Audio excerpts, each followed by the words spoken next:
Okay. Nak terjadinya wang kertas, you kena ada kerajaan dan bank pusat, government and central bank, CB, okay, central bank. Okay. So tugas kerajaan adalah berbelanja untuk membuat infrastruktur, okay. Dan bila you nak buat, sekarang kita ini baru tier pertama, ini level 1. Saya nak pergi level 2, sistem perbankan. Sebab sistem perbankan akan jadikan inflasi lebih teruk, okay. Okay, kerajaan cipta duit atas angin, tapi sistem perbankan pun cipta duit atas angin. Okay. Saya tunjuk macam mana. Katakan kerajaan, saya kata tugas kerajaan adalah untuk menyediakan kemudahan. Katakan kerajaan beli stationery daripada Encik Ali supply stationery kat sekolah-sekolah. Bisnes dia kencang, setiap bulan dia dapat RM100, bisnes dalam RM100,000 dia dapat cek daripada kerajaan. Dia supply stationery kat area PJ lah, katakan. Dia dapat dia punya kontrak, dia dapat dia punya turnover RM100,000. Apa dia buat dengan cek RM100,000 ni? Masukkan dalam bank, okay. Alright. Dekat Malaysia, kita pun buat fractional reserve banking. Kalau you tengok dekat Bank Negara punya website, dia ada kata statutory reserve ratio 4%. This is the latest number. Okay. Orang kerja bank tahu, tapi orang kerja bank pun tak tahu apa benda ni, maksud dia. Dia cuma tahu statutory reserve ratio 4%. But bila I tanya what does it mean, dia pun tak tahu.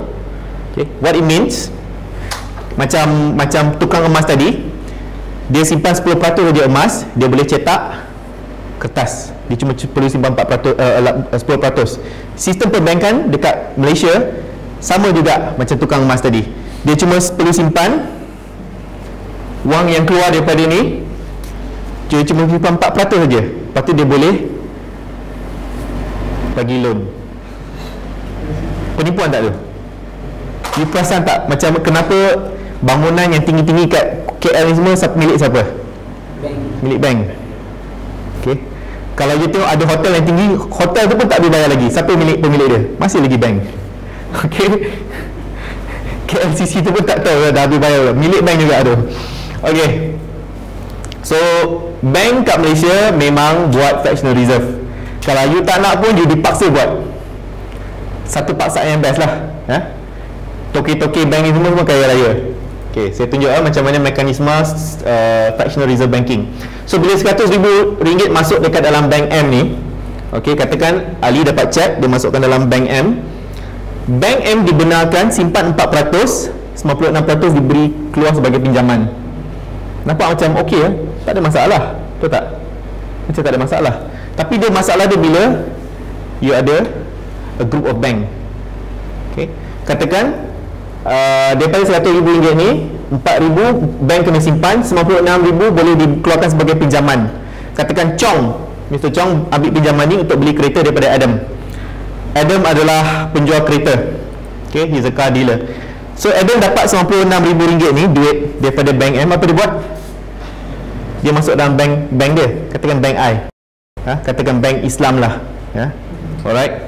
You akan nampak bank Islam ke, bank Muamalat ke, Al-Raji Bank ke, KFC pula, KFH, semuanya duduk dalam sistem yang sama. Dia kena duduk dalam sistem yang sama. Okay. Kalau bank ni bank Islam, bank syariah, kenapa tak duduk bawah kawal seliaan Majlis Agama Islam? Bank Islam duduk bawah siapa yang jaga? Bank Negara.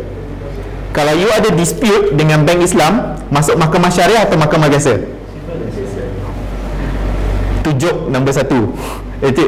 Joke nombor 1, dia tak bawah kawasaliaan pejabat agama, dia bawah kawasaliaan bank negara. Itu joke nombor 1. Joke nombor 2, ada masalah, dia tak pergi mahkamah syariah, dia pergi mahkamah biasa. Joke nombor 2. So Islam tak ni tahu. Okay, kita continue fractional reserve. So bank Islam tadi benda yang sama, dia cuma perlu simpan 4%. 4% of 96k is 3.8 thousand. Dia boleh bagi pinjaman 92.2. Katakan Mutu ambil pinjaman ni untuk bisnes dia, dia masuk kat bank Cina India Melayu Bersatu. Bengali. Cina, India, Melayu, besar Bengali. Okey. Cina, India, Melayu, Bengali. Dan proses ni berterusan, on and on and on. Okey. Faham? Dalam masa seminggu dua, duit yang keluar daripada, I call this hard currency ya, base money. This is called base money. Base money bila masuk sistem perbankan aja, dalam masa seminggu duit ni akan beranak pinak.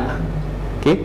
Katakan lepas minggu Ali nak guna duit dia, dia buka buku akaun dia, ada lagi tak 96,000 dalam 100,000 dalam bank account dia? Ada. Hari yang sama lepas minggu Adam dia nak bayar supplier dia, dia buka buku bank dia, ada lagi tak 96,000? Hari yang sama ada.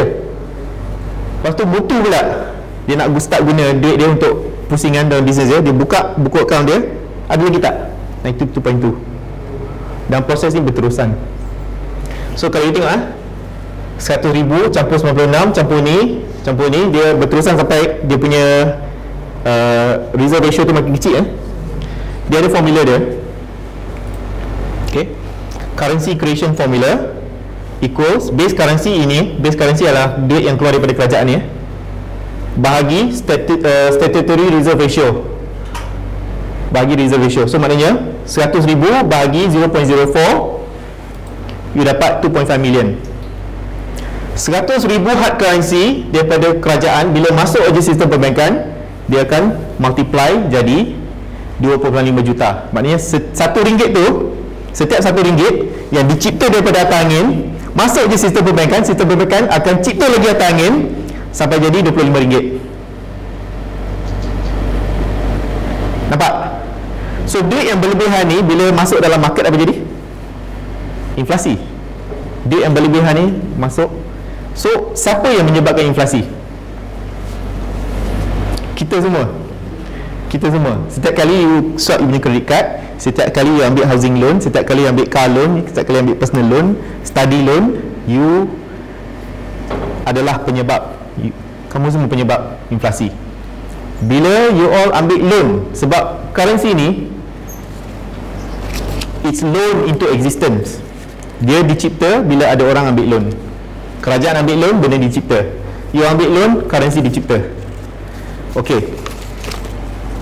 So siapa yang who benefits from all this currency creation? Siapa yang dapat manfaat dia daripada penciptaan wang ni? Okay. So saya nak you all, katakan you all ada mesin cetak kat rumah, mesin cetak magic you masukkan RM50 ni, dia keluar satu stack macam ni. You ada counterfeit machine lah, katakan you kaya tak kalau you ada mesin ni? You masuk RM50, keluar dia duplicate. You kaya tak you counterfeit ni? You cetak, you kaya, boleh beli rumah, boleh beli kereta. Betul tak? Tapi bila you cetak banyak sangat, benda ni masuk market, apa jadi? Dia akan menyebabkan inflasi. Okay. Tapi orang yang pertama sekali cetak, you dapat manfaat sebab you dapat beli benda, barang. Bila you cetak benda ni fresh lagi, you dapat beli barang sebelum harga barang naik.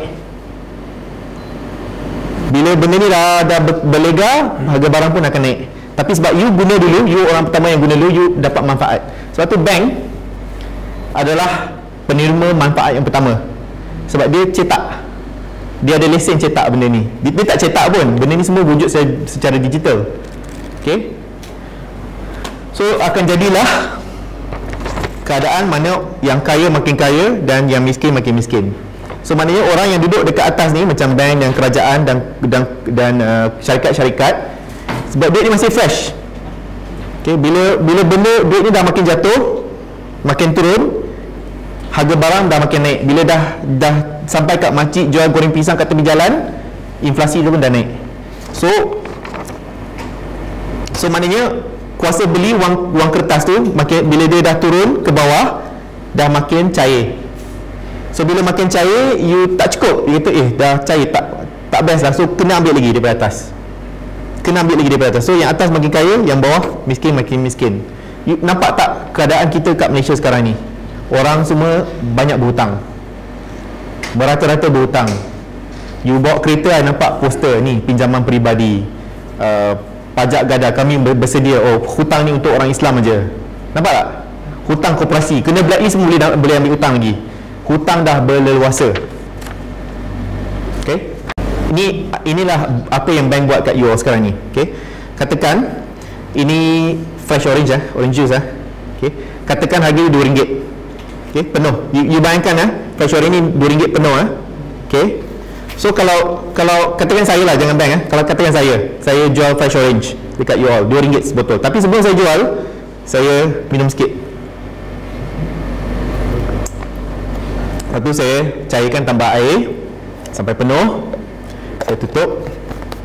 Katakan kos saya, bukan kos lah, katakan benda ni RM2. Lepas saya minum, saya cairkan, lepas tu saya jual balik RM2. Boleh tak? So maknanya saya penipuan melalui pencairan, saya mencuri melalui kecairan. Boleh tak saya buat macam tu? Tak boleh Maknanya saya mencuri sikit, lepas tu saya cairkan, saya jual balik RM2. Boleh tak? Katakan you kata, Din, boleh tak paskan ni dekat Syamsul, tapi dalam masa proses saya ambil ni, sebelum saya pas kat Syamsul, saya dah curi sikit, lepas tu saya cair, saya bagi balik kat dia. Saya ambil RM2, pas kat balik kat dia. Boleh tak? Itu penipuan So bank-bank buat macam tu sebenarnya. Dia mencuri melalui kecairan. Okay. Bila dia cetak, dia akan mencairkan dia punya kuasa beli, tapi dia dapat manfaat tu dulu sebab dia guna dulu. Faham